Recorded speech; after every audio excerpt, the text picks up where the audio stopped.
Hi, everyone. My name is Dr. Shana D. Lewis. I am a licensed professional counselor here in the Houston, Texas area. Right now in our world, what I understand I'm clear of is that we are in a global pandemic, which means that people are panicking all over the country. One of my greatest objectives is to help us maintain our mental health in the midst of a crisis. There are a few things that I want to encourage you to think about and do right now that may help you do just that. Be calm. I want you to remember that. Very simple. Be calm. The B stands for block all media for our children. Our babies' systems are not sophisticated enough, not well developed enough to maintain and hold all of the things that are happening right now around our world. They get enough in our conversations, enough with their friends when they were at school. It's enough. Just cut it out completely for them. The E is exercise caution in what you tell your children. Now, our children, many of them may be old enough to ask questions. I'm encouraging you to answer their questions honestly, but only answer enough in an age appropriate way. Children cannot hold very much depending on how old they are, so just be careful not to tell them too much. Now, the C is control the controllables. One of the things that is very clear is that right now, much of this crisis we do not get to control at all. Now, because we can't control much of it, what's happening is people are absolutely what we want to call clinically freaking out. Okay. And because of that, we will not be able to think when it's time, when we need to think something through. So controlling the controllables means you only focus on the aspects of the situation that you can control. We don't get to control the virus, what happens to it, where it goes, or any of that, but you can control what you do, where you go, when you show up, what you eat, when you work at home, whatever those things might be. Focus on what you can control. When you do that, you typically find yourself feeling less anxious. When you focus only on the things you cannot control, you find yourself actually feeling more anxious than you would if you focus on the things that you could. Now, the A is ask for help.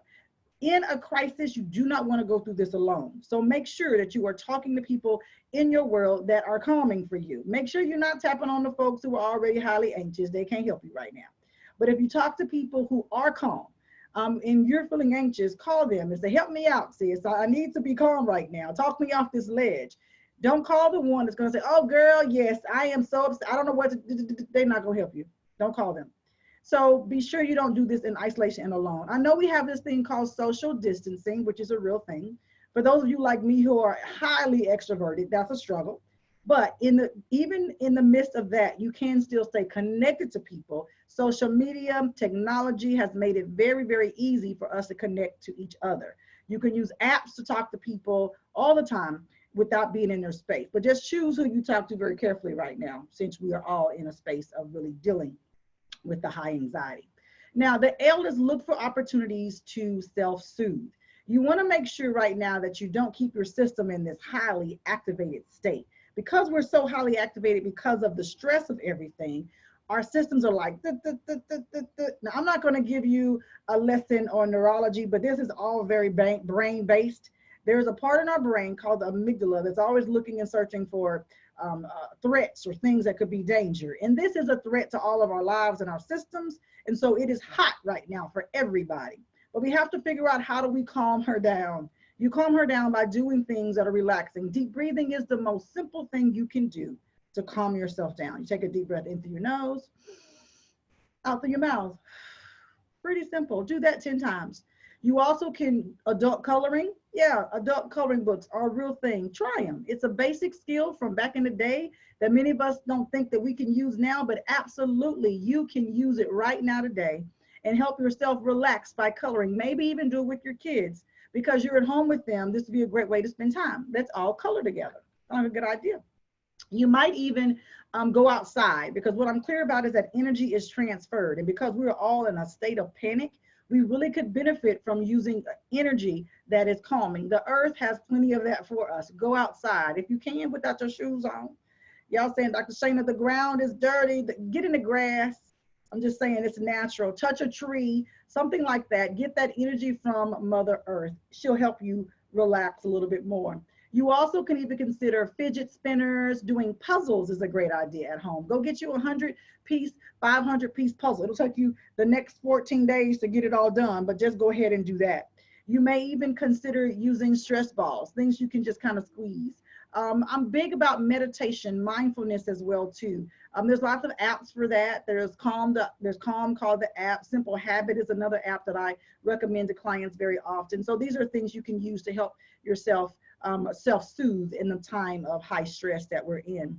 And then the M is minimize unnecessary media. Because right now we're all looking at media quite a bit, you want to make sure that you're monitoring how much you're watching. Sometimes we're watching too much. If you're on the media, top of the morning, at breakfast, at snack, at lunch, at the next snack, at dinner, before you go to bed, when you go to bed, you have watched probably too much. Your system is activated. Remember I told you earlier, there's a part in your brain called the amygdala that is hot.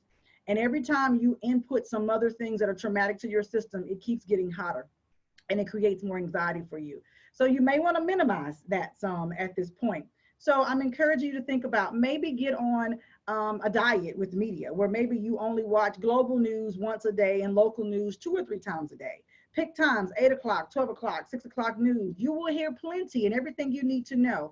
They will continue to have up-to-date breaking news at those times if you need them. The global news may make you more anxious because you're hearing about things that aren't happening to you and you're wondering, how can I address that? But you can't. Your system is trying to figure something out that it can't figure out. So you might want to consider, how do I just find a way to not reactivate myself constantly by being so engaged with the news? So not saying not to look at it, because we do need to be informed. Just find a way to look at it that it doesn't overly create anxiety for you. Okay, so these are just some tips for you to consider on how to be calm right now in the midst of this pandemic, the coronavirus that we are all going through right now. I just think panic only makes it worse. Let's try to be calm so that if we do need to make a serious decision, we are clear enough to actually do so.